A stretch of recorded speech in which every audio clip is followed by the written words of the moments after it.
Last night at woodtv.com and also at 10 and 11, we broke this story. Herman Miller planning an expansion that could create as many as 600 jobs. 160 of those positions could open up within the next year.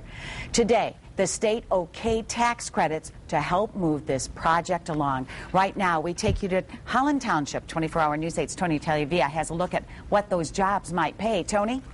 Good evening. These documents from the state that are tied to these tax credits say the average pay will be about $45,000 or $46,000 a year. Both Holland and Holland Township are now considering incentives of their own as Herman Miller looks to invest in facilities. Oh, this is fantastic news for West Michigan. The hope is that jobs will come from new business as Herman Miller invests $11 million in two of its facilities. The money is set to be spent to create a headquarters, showroom, and manufacturing for Herman Miller's healthcare business at the Greenhouse facility on Adams Street in Holland Township. And that money will be spent to create a research and design center at the Design Yard on 48th Street in the city of Holland. If the furniture firm creates the full 600 jobs expected, it'll get state tax credits worth about $7.8 million spread over 7 years.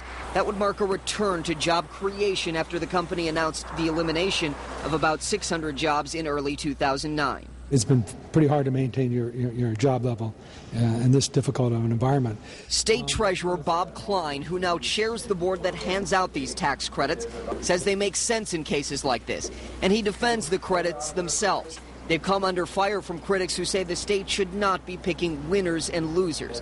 Klein says other states use similar tax incentives, and sometimes when decision time comes, depends who's offering the best package. So I don't think we can afford not to compete in this area.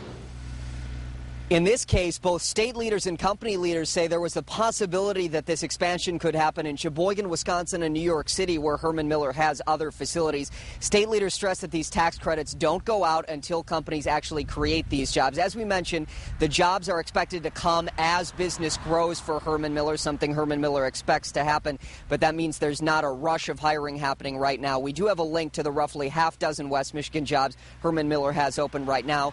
That is at woodtv.com. Live in Holland Township, Tony Tagliavia, 24-hour News 8.